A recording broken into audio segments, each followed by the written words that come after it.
Hola mis hermanos, saludos como siempre. Quiero hoy hablar de mi versículo favorito en la Biblia que se encuentra en San Juan 17:3, donde Jesús nos da una definición de lo que realmente es la vida eterna, porque allá la Biblia nos enseña de que Jesús dijo: esta es la vida eterna, que te conozcan a ti, el único Dios verdadero, y a Jesucristo a quien tú has enviado. Quiero poner mi plática bajo el tema de que conocer a Dios nos lleva realmente a conocernos a nosotros mismos. Y con el tiempo se va a explicar de lo que quiero decir con eso. Pero empecemos desde el principio. El término de vida eterna en la Biblia se usa de diferentes significados, como muchos términos en la Biblia tienen una interpretación múltiple de lo que pueda significar. En cuanto a lo que es el término vida eterna, por lo menos destacan tres términos que se pueden encontrar. Primero, en el sentido cronológico, que la vida eterna es la vida que sigue después de esta vida física. Sabemos que a todos nos toca morir y que va a haber una vida después. Para unos una vida con Dios, para otros una vida sin Dios.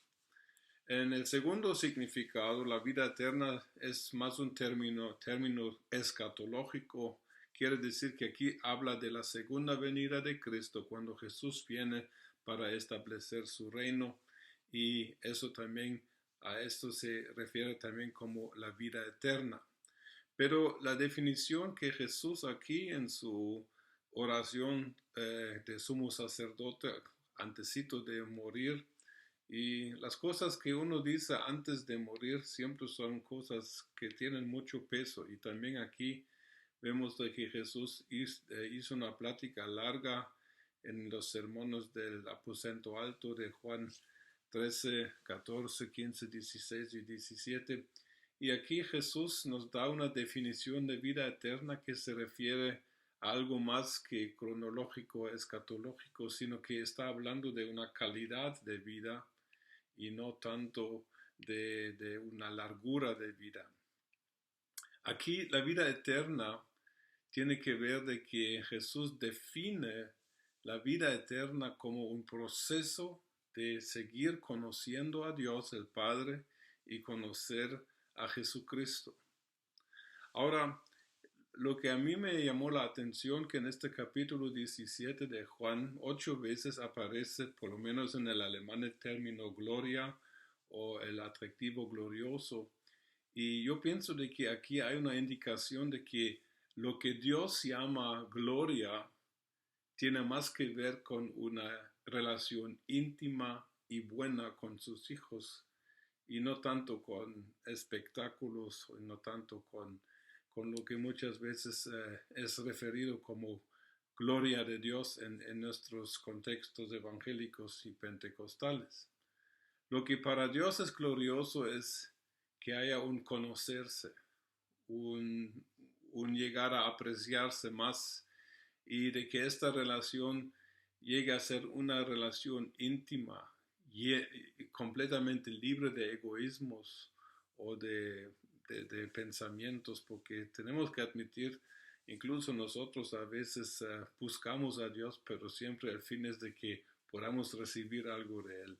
Pero Dios está buscando una relación íntima donde realmente se está tratando de que dos personas se estén conociendo y que lleguen a apreciarse uno al otro más y más y más. Y la base para toda relación, por supuesto, es de que tengamos la oportunidad de tener un primer encuentro, y el conocerse siempre empieza cuando hay un encuentro inicial. Y aquí, por ejemplo, cuando hablamos nosotros, también hablamos de que, disculpen, hablamos de que aquel día conocí a fulano y tal.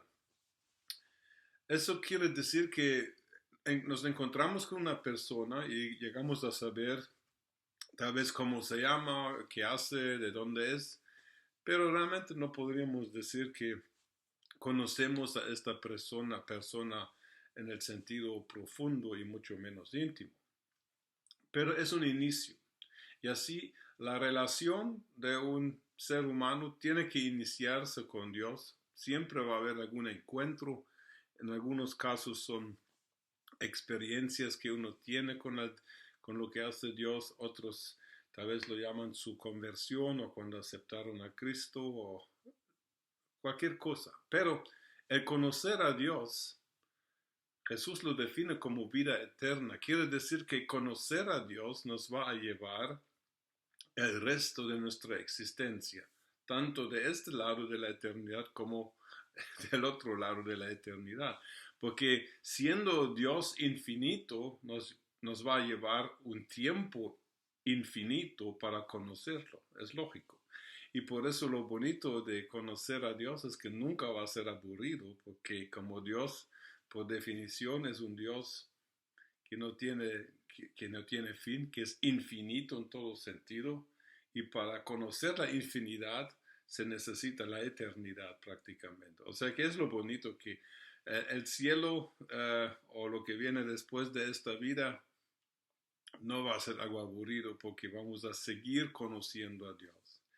En la Biblia el término conocerse es un término que empieza con un encuentro inicial, pero también llega mucho más a lo más íntimo, porque en Mateo 1:25, hablando de José, el esposo de María, dice de que él no conoció a María hasta que dio a luz a Jesús, su primer hijo. Quiere decir que aquí la palabra griega y la palabra usada que se traduce conocer en español se aplica al acto sexual, a relaciones sexuales entre hombre y mujer en el matrimonio.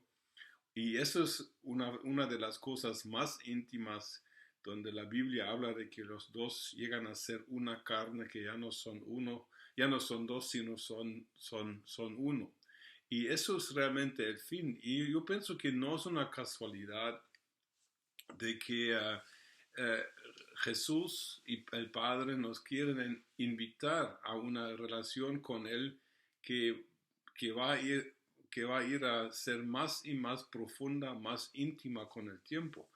Y tenemos que recordar de que al fin de esta vida o de este tiempo en que vivimos, toca la boda del Cordero y dice que Jesucristo quiere casarse con su novia, que es la iglesia, y la boda del Cordero es un término humano y llega a la unión más íntima entre Jesús y su novia. Si va a ser en el sentido sexual como nosotros lo conocemos hoy, lo dudo, pero es algo, por lo menos sabemos de que va a ser una intimidad con Dios y con Jesucristo a un punto de que nos vamos a unir para toda la eternidad de estar juntos con un propósito. Y por eso no es casualidad que en Juan 15, 14 al 15, Jesús llama a sus discípulos amigos, porque la amistad en el desarrollo de una relación entre hombre y mujer, esposo y esposa, la amistad debería ser una fase que antecede ya el matrimonio y que el fin, claro, es un matrimonio, una unión completa.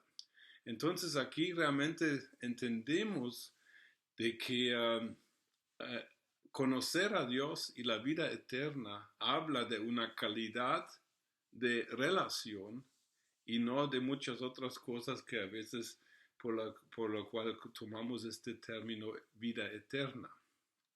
Tenemos que ver de que esta posibilidad de conocer a Dios de tal manera, incluso solo el hecho de que Dios, de que se nos abra los ojos del corazón para poder conocer a Dios inicialmente es una obra de la gracia. Ningún ser humano se puede salvar a sí mismo y nadie puede venir al Padre a menos que sea por Jesucristo y nadie puede venir a Jesucristo a menos que el Padre lo esté jalando, dice la Biblia. Quiere decir que nuestra relación con Dios es algo por la cual tenemos que estar eternamente agradecidos porque Dios no tenía la obligación de revelarse a nosotros. Pero vamos a ver de que conocer a Dios es algo que tiene que ver también mucho con nosotros. Primero Jesús habla de que la vida eterna es conocer a Dios hablando de su Padre. Y aquí sabemos de que del Padre, de Dios, dice que de arriba vienen las buenas dádivas y los dones perfectos que vienen del Creador de todas las estrellas, el cual no cambia y no hay ninguna variación de luz a tinieblas en él. Santiago 1:17 habla de esta característica de Dios, de que Dios es 100% bueno y de que no hay, pero ni nada, ningún rasgo de tinieblas en Dios.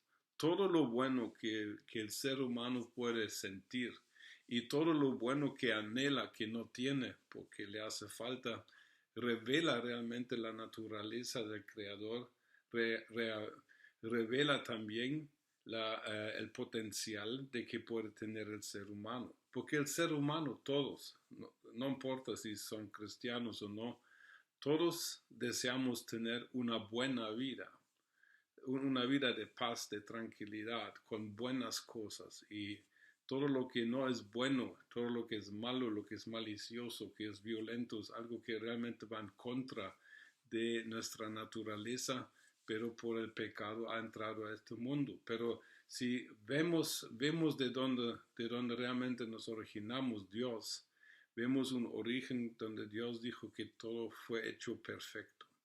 Cuando vemos la creación es una armonía perfecta. La naturaleza, a menos que el hombre la destruya, es una naturaleza que es una perfección de armonía, de interacciones.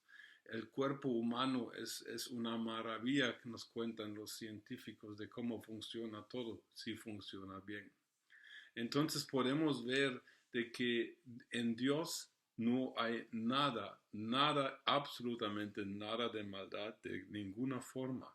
Y eso es algo muy importante de reconocer, porque mientras el ser humano sospecha de que en Dios haya malicia, mientras haya una duda en cuanto a la integridad de Dios, de que no es el 100% justo, bueno y santo, no podemos realmente conocer a Dios.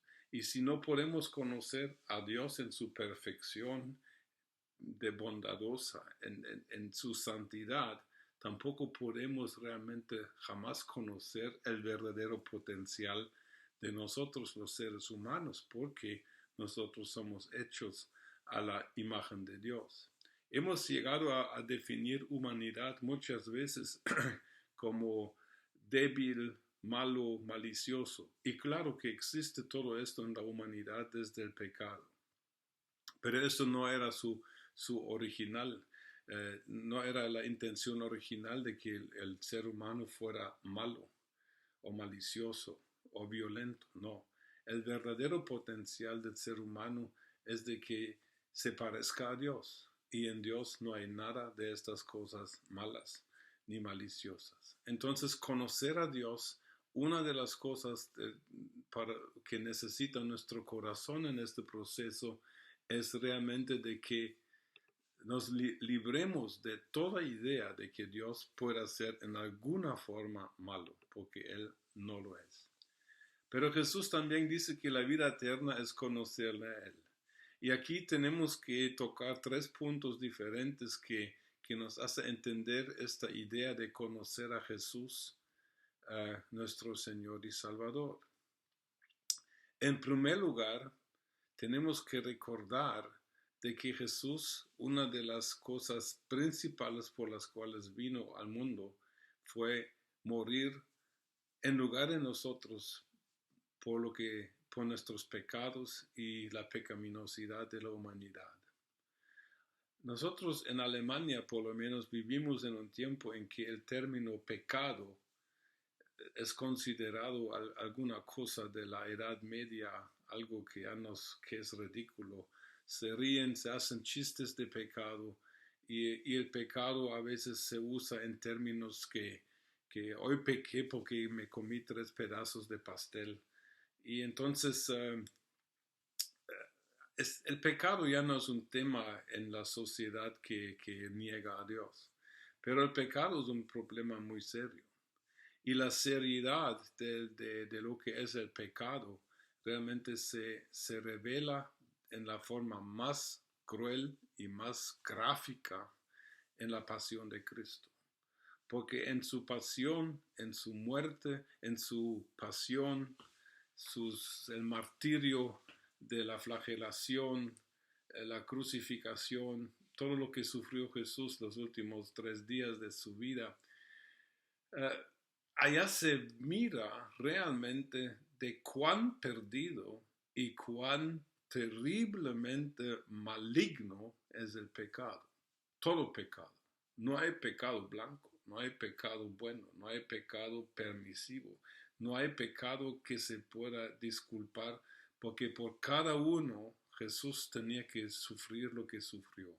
Y gracias a Dios por Mel Gibson con su película La Pasión, porque él al fin presentó al mundo algo históricamente correcto de realmente qué pasó en la pasión de Cristo. Y no fue ninguna exageración de Hollywood, sino que fue algo históricamente comprobado. Yo lo estudié, lo leí y es algo de verdad que así fue. Pero ¿por qué fue así de brutal? ¿Por qué tanta sangre, tanto dolor, tanto sufrimiento?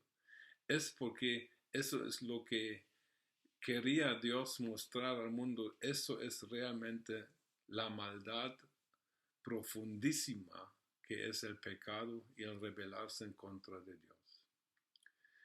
Mire, Jesús vino también a decirnos de que su sufrimiento y su muerte era el mensaje a la humanidad de que vosotros no podéis salvaros a vosotros mismos. Todo intento filosófico, religioso, ideológico, todo esfuerzo, la cruz de Cristo les dice, olvídenlo, nada, ninguna idea, ninguna filosofía, ni mucho menos la política puede producir lo que necesita el ser humano, y eso es un nuevo nacimiento. Pero el prerequisito para el nuevo nacimiento es de que nuestra naturaleza de pecado tenía que ser exterminada, tenía que ser perdonada, y por eso Jesús sufrió lo que sufrió. Y no fue nada fácil, fue nada alegre, sino que fue un horror verdadero para hacernos ver de cuán profundamente perdidos está la humanidad, a menos que acepta a Cristo. Ha habido muchos movimientos en la historia del ser humano para resolver la problemática, el problema del ser humano. El comunismo, por ejemplo, que realmente no es una idea tan mala, porque son ideas cristianas que están atrás, pero el comunismo nunca funcionó. ¿Por qué será? En los 80 conocí un joven en el sur de Alemania que era originalmente de la Alemania socialista, pero yo le pregunté, ¿y qué haces aquí de nuestro lado prácticamente? Y me dijo que había estado en la cárcel en la Alemania socialista porque era marxista. Y yo dije, pero y no que en Alemania socialista pues, ustedes son marxistas. No, me dijo, el marxismo puro era perseguido en la Alemania socialista. Y nosotros los marxistas verdaderos, de hueso colorado, estábamos presos. Y a mí me extrañó mucho porque según yo, Alemania socialista era un país comunista, pero obviamente no era así. Cuando la Alemania occidental pagó para que él saliera de la cárcel y así llegó a vivir allá con nosotros. Se convirtió a Cristo y hablando con él, un día él me hizo una pregunta interesante. Me dijo, ¿sabes, Hans, por qué nunca pudo funcionar el comunismo en ninguna parte? Yo no sabía cómo, no había tenido contacto con el comunismo de tal forma. Entonces él me dijo que La razón porque el comunismo no puede funcionar es porque no tiene un control para el egoísmo. Y eso es un problema inherente de este sistema político. Es un sistema que trató de resolver los problemas humanos, pero no fue capaz. ¿Por qué? Porque la cruz de Cristo predica un mensaje claro.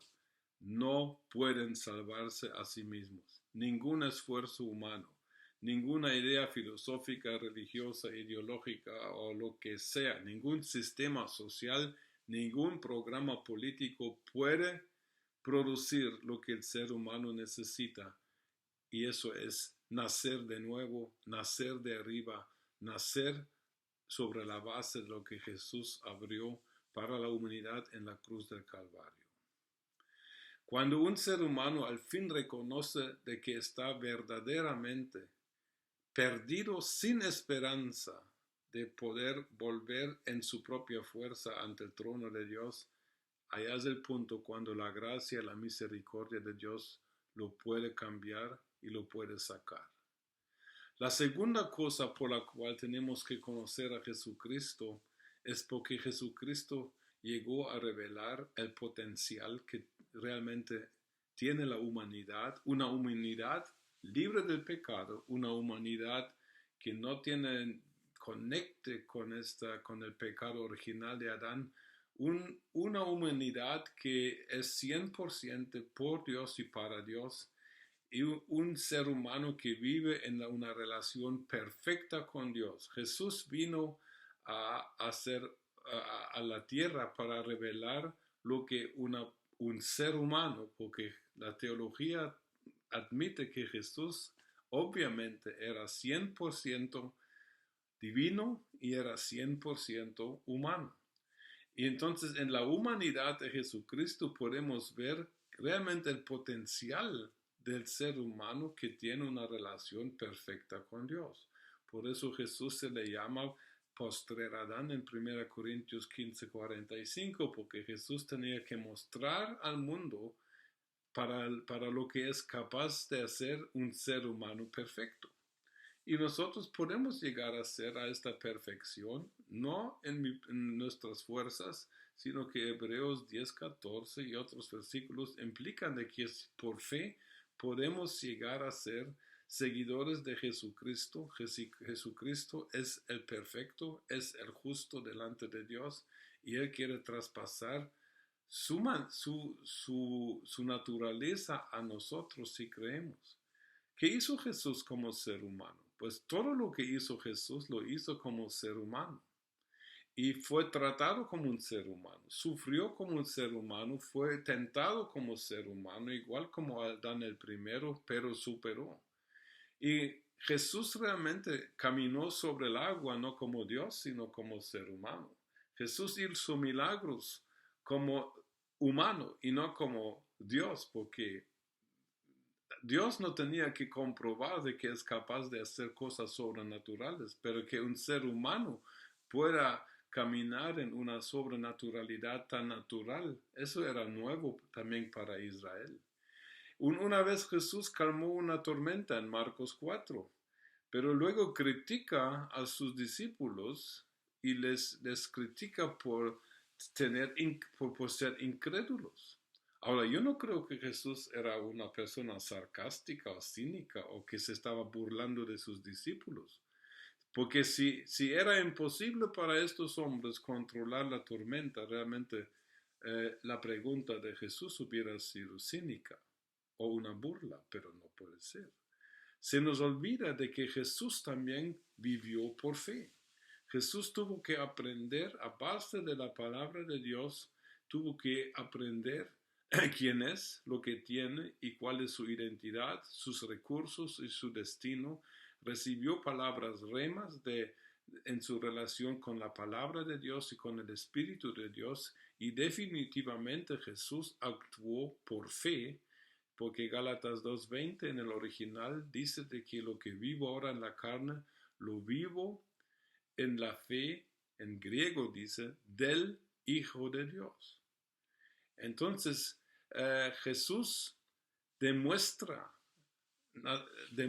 que la humanidad, como Dios la intentaba, era algo perfecto.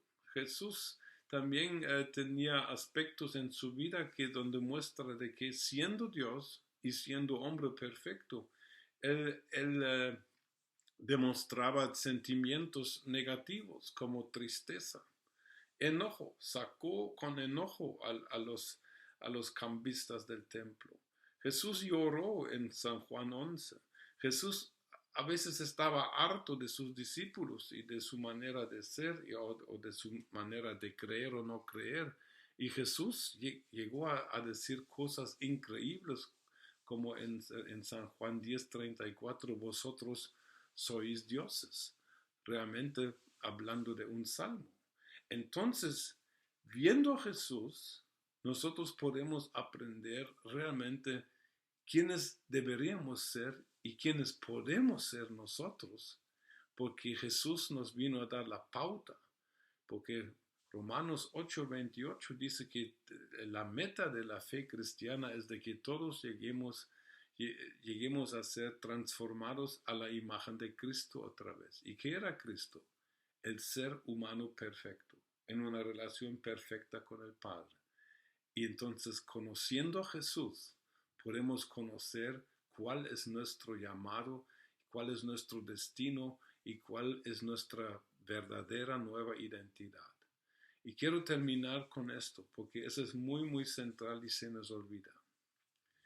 La Biblia dice que Jesucristo es el justo, porque en Isaías 53:11 dice que Jesucristo es el justo, mi siervo, quien ayudará a muchos a ser justos también, porque Él cargó sus pecados sobre sí. Cuando Jesús es llamado justo, entonces podemos ver de que la justicia que Jesús ganó en su bautismo, en Mateo 3:13-17, esta justicia que Jesús recibió por su obediencia, esta justicia la quiere trasladar a nosotros. Y vemos de que Jesús fue el justo perfecto, y la Biblia dice que el estilo del justo es que viva por fe. El justo por la fe vivirá. 4 veces se menciona en la Biblia, en Habacuc 2:4, Romanos 1:17, Gálatas 3:11 y Hebreos 10:38 habla de que el justo por la fe vivirá. O sea que la justicia es nuestra posición, nuestra identidad, y la fe es nuestro estilo de vida. Y Jesús nos puso la pauta principal. Y eso no es una fe que es un esfuerzo, sino que es una fe que debería ser un resultado de la gracia de haber nacido de nuevo. Es parte de nuestra identidad que tenemos en Cristo, y esta fe está basándose encima de los hechos que Dios creó en Jesucristo para todos los que le van a seguir. Entonces, yo creo que conociendo a Dios, conociendo a Jesucristo bien, nosotros nos conocemos a nosotros, nos conocemos tal vez las deficiencias que tenemos todavía comparado con el potencial que realmente está disponible para todos los que creen. Y yo pienso que la iglesia es la esperanza para este mundo, y la efectividad de nosotros como iglesia se da cómo llegamos a conocer bien a Dios, a Jesucristo, y con eso cómo conocemos a nosotros mismos. Y con eso les dejo y les bendigo desde Alemania, en todos los países donde me están escuchando.